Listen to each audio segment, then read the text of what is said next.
Merry Christmas and Happy Holidays from all of us here at Cohassets Political Society. On this show today, we're going to be analyzing the dreaded war on Christmas. But first, we're going to have Jack Fector with the news from this week. Jack?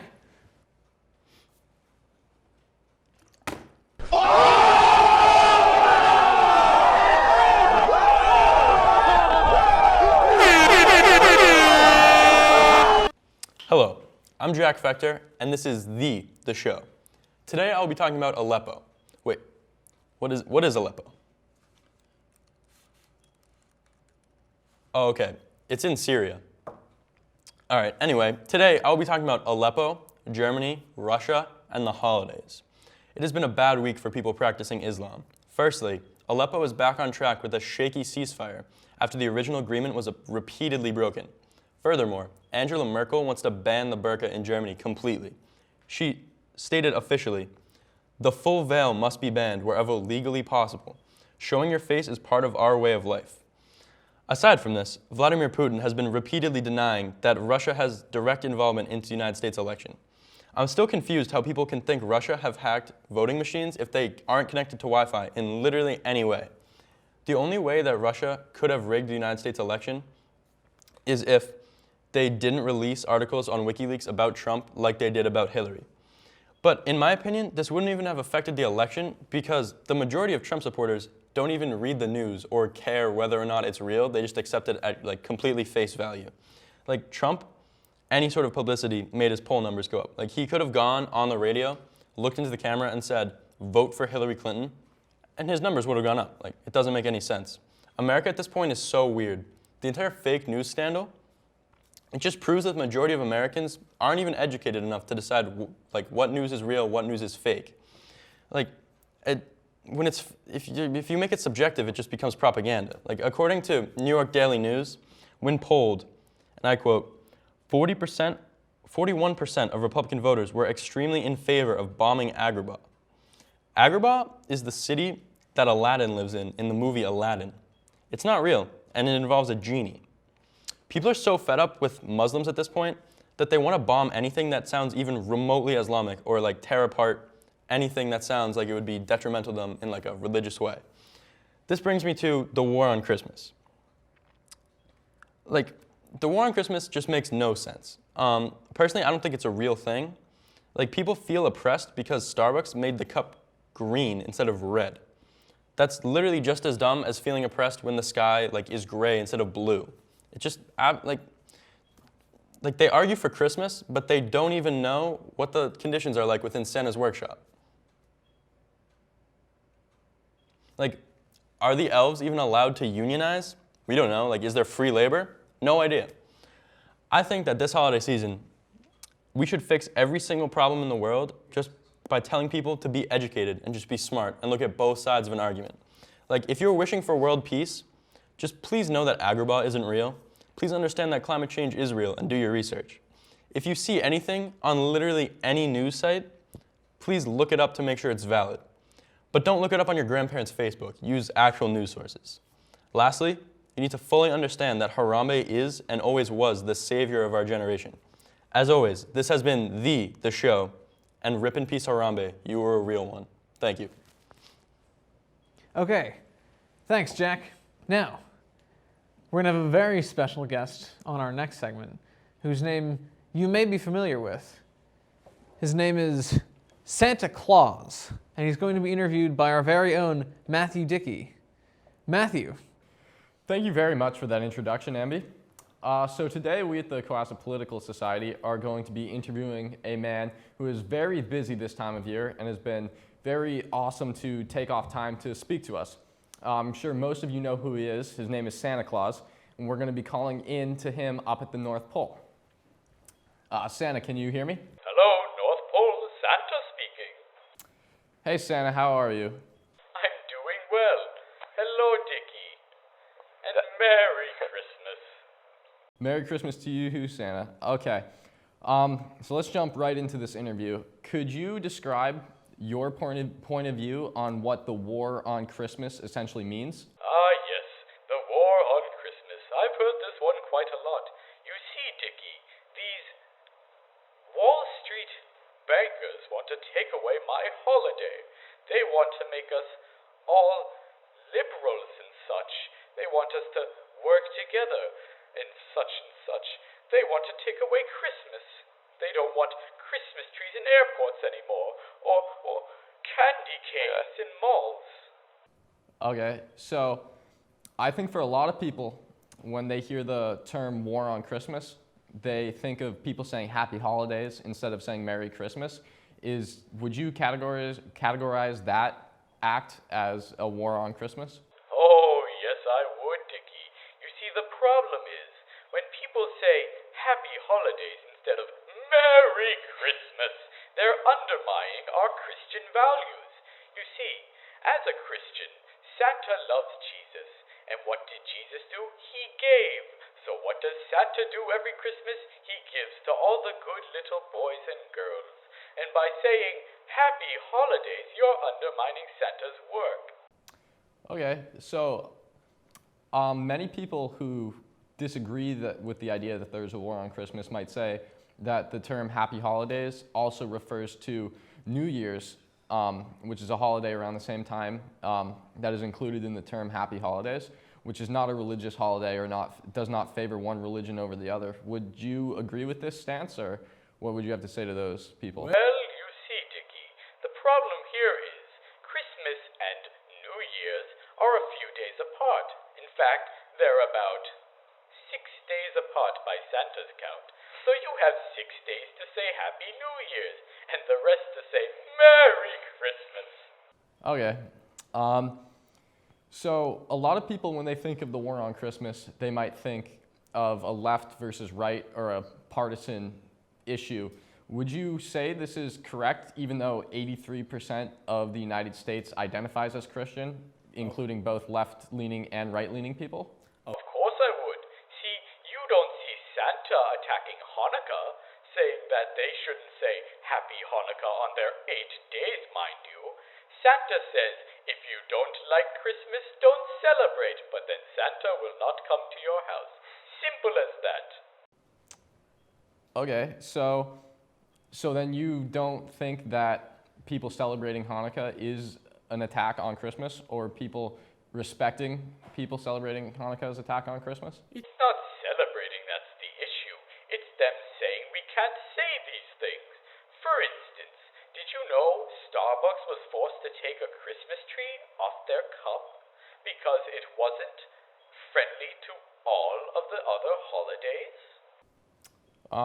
I was aware that they took the Christmas tree off their cup, but were they forced to, or did they think that it was a good idea to recognize the other religions and holidays celebrated around this time of the year? While the liberal media may say they did it out of conscientious desire, let's be honest, Twitter bullied them off of it. All these social justice warriors getting on their computers and telling Starbucks how to run their company. If Starbucks is a Catholic community, then they should be allowed to worship it. Okay. So I would just like to ask what your opinion on the White House has always had a Christmas tree or a Christmas celebration, but under George W. Bush in 2001, for the first time, they began a new tradition of celebrating Hanukkah. Is that an attack on Christmas, even though it was done by a conservative member of the United States political system? Well, you see, the liberal media again has gotten to you. They make you think that George Bush decided to do this all on his little own. But the truth is, the Wall Street bankers forced him to do so. You see, these pointy-nosed little freaks try and make it seem like the government is in control, but we all know where the money comes from and where it flows. And so you see, Santa is combating this. Santa wants to make Christmas for all the little girls and boys, and he doesn't want these Wall Street bankers taking it away. They're threatening our Christian values, our freedom. Well, it's been great talking to you, Santa, but that's all the time we have. So I'll have to say thank you and Merry Christmas. Thank you, and Merry Christmas as well. Okay. Well, that was a great interview with Santa Claus. So, but back to you, Amby. Thanks for that, Matthew, and a great job in your first interview. Now, why don't we get the open forum started? Guys, why don't you all come on in? Now, for those of you joining us for the first time, this is Niels Erlandson, Matthew Dickey, Jack Fechter, and John Keenan. Now, I'd like to address the war on Christmas that we've been discussing throughout the episode. John, as our resident Trump supporter, I'd like to ask you, Trump has expressed that he believes that there's a war on Christmas going on. Do you agree with this sentiment? I would say that it's over the past few years there's been a gentrification when addressing Christmas, and I feel that I wouldn't say it's a war. I'd say it's more of a passive thing where people just don't talk about it anymore. Can you define the word gentrification, please? Well, it's kind of Compose yourself. We want this to be a civil discussion. Do we? Usually we have a civil discussion. Sometimes it goes off the rails for ratings purposes. Now, back to the topic on hand. John suggests that people are straying away from Christmas because you said that it's being gentrified out of our modern lexicon. And Jack, you were saying that you disagree with this. How do you disagree with John? Do you think there's a war on Christmas going on? I would say that there have been a societal push away from the actual ideals that Christmas are founded upon by religious things, but I wouldn't call it a war. I think people are just kind of blowing it out of proportion just to make it a propaganda type thing. They're like, oh, look at me, I'm being attacked. But it's not actually a big deal. So, you think that it's propaganda for the government? No, probably the for right? the right, specifically the extremely religious right, that feel extremely tied to their religion and won't say anything otherwise. So when Starbucks changes their cups to green, they're like, oh, look at them, I'm oppressed, they're stopping Christmas. So I think they're just blowing it out of proportion. I think the guy who brought up this holiday cost of sorts was actually proven to be a con man. Really? Yeah. Was he just trying to get money, or? Yeah, he did receive donations for his campaign against the war on Christmas. Oh, so he was a politician. Yep. Your classic con man, of course. Yeah. Now, Matthew, do you think it's okay for people to suggest that they're somehow oppressed because their holidays aren't being celebrated? I feel that obviously everybody has a right to claim that they might be being oppressed, but I think if everybody would take a step back and look at the big picture, there's really no actual oppression of Christmas going on, and people that are claiming so are either misguided or doing it to generate support for their religion, like Jack sort of touched upon. Or their wallets. Yeah, or their wallets. Yes, certainly so. Yep. So, in the future, do you think that there's any way that we could remedy this feeling of anger against the gentrification of Christmas? Celebrate your own holiday celebrations. No one else has to celebrate the way you do, as long as they're not stopping you from celebrating your holiday. It's fine for them to celebrate theirs. We finally made Niels a libertarian. Yeah, only had the we did show. it. We've finally done it. It's happened. You heard it here, America. Niels Erlandson is a libertarian now, allegedly. But yeah. So, also in the news, and somewhat related to this, is the idea of fake news. That online articles are being distributed that say Donald Trump is green, and he's an alien from outer space. Do you think that Didn't we know that? Maybe we didn't know that. Who knows? But do you think that this had a remarkable impact on the election, as some people are suggesting? Well, that particular article, I doubt it. But yeah, I think some of these articles did have an impact on the election. I can't say for sure how large that impact was, but I certainly believe that this is something that should be corrected. Now, a lot of people are suggesting that these articles have been distributed from our snowy friends from the north, the Russians. Jack, do you think that the Russian government is implicated in this scandal somehow? I don't think. I think Russia obviously would have an interest in Trump winning the election. I don't think Russia would like a Hillary Clinton election very much.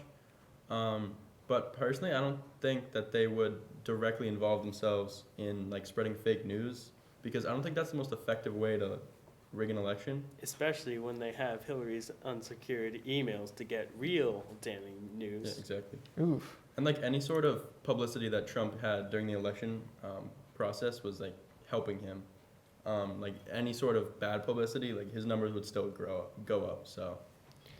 Well, the numbers suggest that up to 40% of Trump supporters may have read fake news at some point or another, and that it was pro-Trump, whereas only 23% of Hillary supporters. John, do you think Trump supporters were misinformed? I don't believe that. I think that people, if they started to believe, like let's say there's a fake news saying that Hillary wasn't arrested or indicted, they'd be like, oh my goodness, and look that up. And then they'd see that, oh, that's not true. I think that's it. I think people probably read the articles, but I guarantee you that a very small percentage of people who read it actually took it seriously. And do you think Hillary supporters were misinformed? No, I think there was a lot of, probably the most information on any candidate out there in this election. And I think that people were able to make their choice with adequate info. I think the thing with that is, though, there's millions of people that they'll read a headline and they won't read anything else about it. They won't read the article itself. They'll just see the headline and they'll take that as news. And especially today where internet news sites are all about getting clicks for ad revenue, headlines are often considered like clickbait and they're sort of over-exaggerated to get people to click on their websites so they get ad revenue money. So a lot of people just get their news from headlines and don't really read into the subject matter in the articles. Yeah, and in the pursuit of being sensational, a lot of media outlets make their headlines not exactly match up with the rest of the article. Interesting. So you two are suggesting that a lot of people may have drawn false conclusions from such news articles? Right. Even real news can cause that if you only read the headline. Mm-hmm. Interesting. Now, do you see this as a problem in the future, fake news? Yeah, it's only going to proliferate from here. Interesting. And you think that the government has any job to regulate that? I don't think that the government should really involve themselves in that because that's very thin ice there. Again, we have Niels Erlandson with the libertarianism. You heard it here, folks. Yeah. I mean, it would be great if the government could go and do that, but the government being able to regulate media, that It gets pretty that scary. sounds like a very propaganda. Pretty sketchy big brother really quick. kind of thing. So if the government banned Christmas and regulated all the media, would you be upset? Would you protest? Well, I probably wouldn't find out. Oh, good point. Touche. John, would you be up in arms at all Up in arms about what? if the government banned Christmas and censored the media? It's a It's the war on Christmas, John.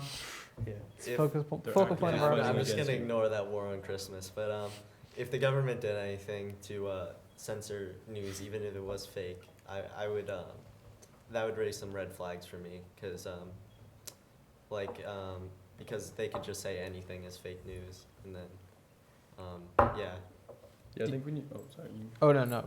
I was saying when you make the truth subjective, that's when you get into like the real issues like in society. Yeah, next thing you know, they'll be telling us climate change is real. Oh, maybe I yeah. don't know. Be terrible. It's a hoax. Like yeah, perpetrated by the Chinese, no less, right, John? Of course. Yeah, of course. Now, do you see the Trump administration doing anything about fake news? I doubt it. I don't think it's really their place, and I think that they don't really have the tools. There'd be such a big backlash. As soon as Yeah, his so- re-election campaign is over. Of course, yeah. Do you think he's going to get reelected, No. Matthew? I mean, we'd have to see in 4 years because if if he makes America great again, I don't see why anybody would vote against him. But if he fails to live up to some of the stuff that he's claiming he wants to do, there might be reason to vote against him. Jack? I would also agree with Matthew. I think we just have to wait and see if he actually follows through on literally anything that he claimed. Look, absolutely nobody can make a country go from the depravity that Donald Trump suggests to greatness in 4 years. Ronald Reagan did it. Did he? Yeah. That would be a matter of opinion, I guess. Well, if you want statistics, the economy faced one of its longest boom cycles under the Reagan-Bush administration. Not saying it wasn't good, but the levels that Trump suggests. Oh, yes, the bigliest. We're failing. We're a third world country all the way up to the best in the world. Yeah. We'll have to see. Trump promises a raise on interest rates, which might hurt economic growth, but at the same time, it'll stop a stock bubble from forming. So. I don't believe it was Trump himself, actually. I think it was the Federal Reserve. Yeah, so they raised interest rates this week already. They did raise interest rates this week, but Trump But has Trump's promised doing that. it Oh, yeah. Yes. So we'll have to see. 4 years, Trump 2020 will certainly be interesting. Now, for all of you at home, I'm sure you'll be right there to watch it unfold with us. But for now, Merry Christmas.